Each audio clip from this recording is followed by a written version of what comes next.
Hi, my name is Ellie Sutton. And I'm Lillian Clark. We're going to talk about it's about hearing and understanding their stories, teacher empathy, and socio-political awareness toward newcomer undocumented students in the new Latino South. And this is by Sofia Rodriguez, Timothy Monreal, and Joy Howard. So we will start off with the summary portion. This article's main goal was to help teachers learn how to think about their students in a non-racist way, especially students who are considered newcomer undocumented immigrants.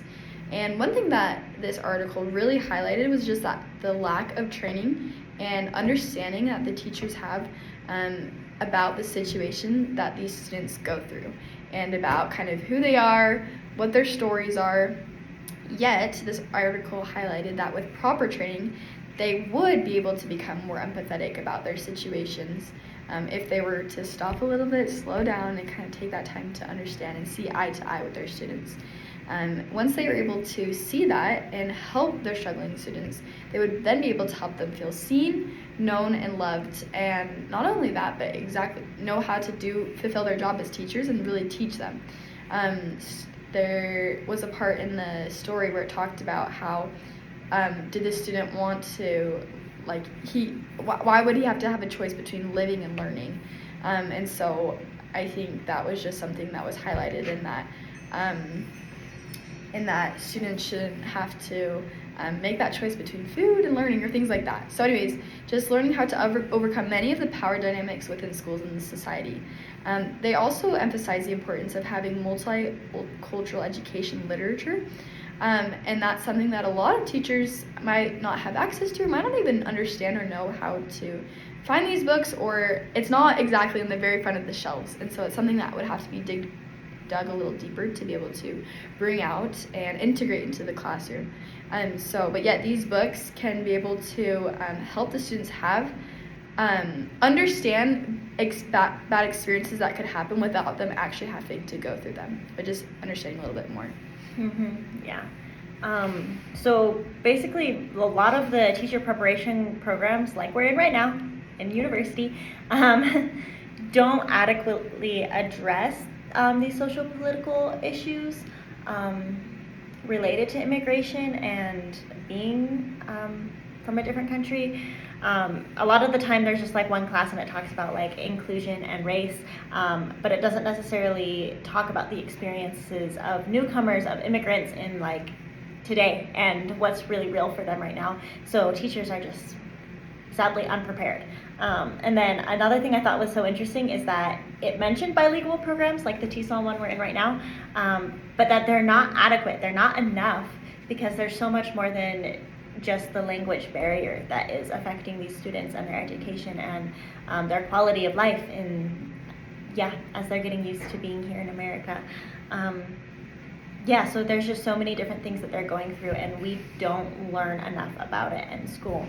And it talked about the blinders and how not having this education or not really being aware of the situations that our students face causes us to be blind to the problems that they're going through or the signs that we should be picking up on in order to help our students. We're blinded to those things and to those signs.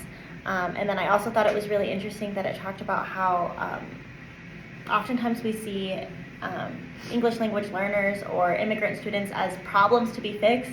We're like, oh, they're poor, so we have to do this or whatever, or they don't speak English, so we have to do this and that to fix the problem. But that's not how it should be. They're not problems, and if we focus on that kind of deficit mindset, we'll end up actually missing a lot of the needs that they have and that we could be helping with.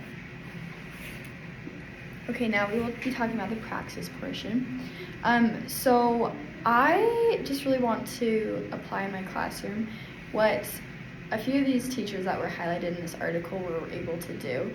And that is just being able to take the time to really get to know each of their students and to know each of their stories. That's often something that maybe doesn't happen, or teachers kind of get in their routines and just go, turn people through the year. But I think when they take the time to really get to know their students, that's when they're able to help. And one of the ways I feel like that's possible is by having an open door policy. I love that little story where the kid came in between classes and am I going the right place and things like that. That way they know that they can come in before classes, after, during recess, those things, to just be able to talk and have that support, and one of them had even talked about how a teacher was like a mom, like a madre, and so just like having that support and knowing that they have somebody to turn to, and just taking that extra step to really get to know their students. There's one specific quote that I really love that said, "We found that as teachers encountered stories of newcomer students, their empathy also expanded despite the conflicting contracts for students or for teachers in this school." So I've learned that as I have eyes to see, I can also develop that empathy and learn how to help my students.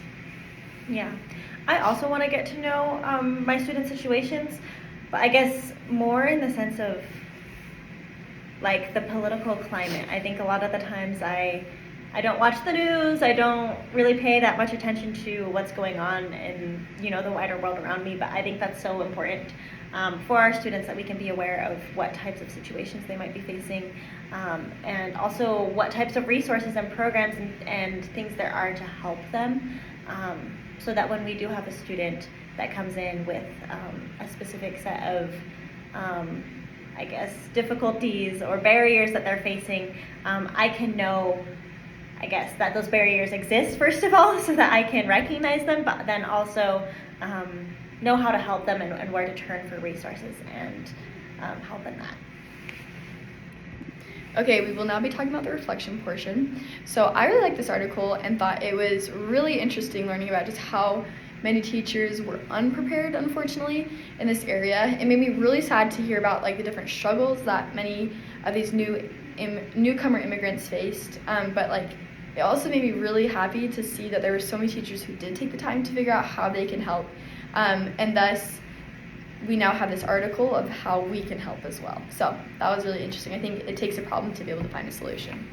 Yeah, I also really liked this article, especially when it talked about TESOL programs, and yeah, because I feel like that's very applicable to us right now and to me. And I thought it's so interesting that these TESOL programs are great and they're a good start, but they're not enough, and we have to put forth, I guess, that extra effort to go the extra mile and really understand what our students might be going through, and what all of their unique different situations are going to bring and create in their lives, and we have to be aware of all of that, so it takes an extra effort on our part so that we can get to know our students and what's happening in their lives. So I guess I like this article because it just helped me to know that there's still more that I can do and that I need to be doing.